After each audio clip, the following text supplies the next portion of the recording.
కోనసీమ జిల్లా అమలాపురంలో వైసీపీ సంస్థాగత నిర్మాణ సమావేశం ఘనంగా జరిగింది. ఈ సందర్భంగా పార్టీ అధికార ప్రతినిధి నాగార్జున యాదవ్ ప్రతి సచివాలయ పరిధిలో పటిష్టమైనటువంటి కమిటీలను ఏర్పాటు చేయాలని పిలుపునిచ్చారు. ఈ కమిటీల వివరాలు నేరుగా వైఎస్ జగన్ డాష్ బోర్డుకు అనుసంధానం చేయబడతాయని పేర్కొన్నారు. ఇక మాస్ బేస్ కలిగినటువంటి పార్టీని మరింత బలోపేతం చేయడమే లక్ష్యమని స్పష్టం చేశారు. ఇక జక్కంపూడి రాజా, పిల్లి సుభాష్ చంద్రబోస్ సహా పలువురు ముఖ్య నేతలు ఈ కార్యక్రమంలో పాల్గొన్నారు.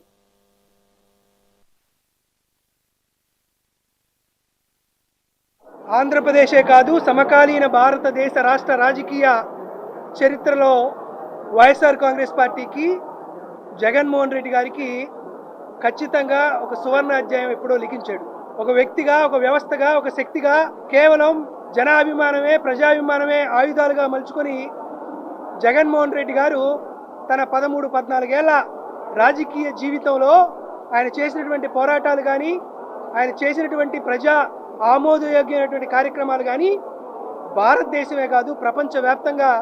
ఆయనకు గుర్తింపు తీసుకొచ్చాయి. సరే, ఎన్నికల ఫలితాల తరువాత ప్రజా ఉద్యమాన్ని మరికొంతగా గట్టిగా ప్రజావాణిని వినిపించేటువంటి లక్ష్యంతో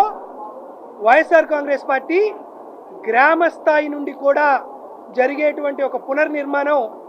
ఆంధ్రప్రదేశ్ రాష్ట్రానికి, వైఎస్ఆర్ కాంగ్రెస్ పార్టీకి ఎంతో అవసరమని మా అధ్యక్షుల వారు గుర్తించడంతో మిన్ను మన్ను ఏకం చేసేటువంటి రీతిలో రాష్ట్ర స్థాయి నుండి గ్రామ స్థాయిలో ఉండేటువంటి బూత్ కమిటీ దాకా ప్రతి చోట వైఎస్ఆర్ కాంగ్రెస్ పార్టీ యొక్క సంస్థాగత నిర్మాణం జరగాలని, జరిగినటువంటి ఆ సంస్థాగత నిర్మాణం ద్వారా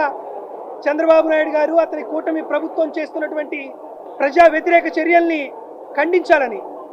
ప్రతి విషయం పైన ఒక గొప్ప ప్రజా ఉద్యమాన్ని నిర్మించాలని, తద్వారా రాష్ట్రానికి, రాష్ట్ర ప్రజలందరికీ మంచి జరగాలనేటువంటి సంకల్పం వైఎస్ఆర్ కాంగ్రెస్ పార్టీ శ్రేణులు, సైనికుల ద్వారా జరగాలనేటువంటి ఒక కార్యక్రమానికి జగన్మోహన్ రెడ్డి గారు నడుం బిగించారు. మరి గడిచినటువంటి ఈ 20 నెలలుగా తెలుగుదేశం పార్టీ, జనసేన, బీజేపీ ఈ 3 రాజకీయ పార్టీలు ఏదైతే కూటమి కట్టి ఎన్నికల్లో అనేక హామీలనిచ్చి ఏ ఒక్కటి కూడా నెరవేర్చలేదు సరికదా. ప్రజల మీద అనేక పన్నుల భారాన్ని మోపడమే కాకుండా వైఎస్ఆర్ కాంగ్రెస్ పార్టీ శ్రేణుల్ని ఏ రకంగా అణిచివేయాలి అనేటువంటి ధోరణిలో వందల్లో వేలల్లో కేసులు కడుతూ జైలుకి పంపిస్తూ ఎంతసేపు ఉన్నా కూడా వాళ్ళ దృష్టి అంతా కూడా వైఎస్ఆర్ కాంగ్రెస్ పార్టీని అణిచివేయాలి అనేటువంటి దాని మీద మాత్రమే దృష్టి పెడతా ఉన్నారు. మరి వాటి మీద తిరుగుబాటు చేయడానికి కానీ, ప్రజలకు ఇచ్చినటువంటి వాగ్దానాల్ని నెరవేర్చాలి అనేటువంటి ఒక ఒత్తిడిని ప్రభుత్వం మీద మెడలు వంచైనా సరే వాటిని అమలు పరిచేటట్టుగా చూడడం కోసం కానీ, ఒక ఆర్గనైజ్డ్గా ఒక పద్ధతి ప్రకారం ముందుకు వెళ్ళాలి అనేటువంటి ఉద్దేశంతో పార్టీ అధ్యక్షులు జగన్మోహన్ రెడ్డి గారు ఏదైతే మరి పార్టీ సంస్థాగత నిర్మాణం మీద దృష్టి కేంద్రీకరించారో, మరి వేళ కోనసీమ జిల్లాలో గ్రామ స్థాయి నుంచి కూడా అన్ని అనుబంధ విభాగాలని స్ట్రెంథన్ చేసేటటువంటి కార్యక్రమంలో భాగంగా జిల్లా పార్టీ అధ్యక్షులు మా చెర్ల జగ్గిరెడ్డి అన్న అధ్యక్షతన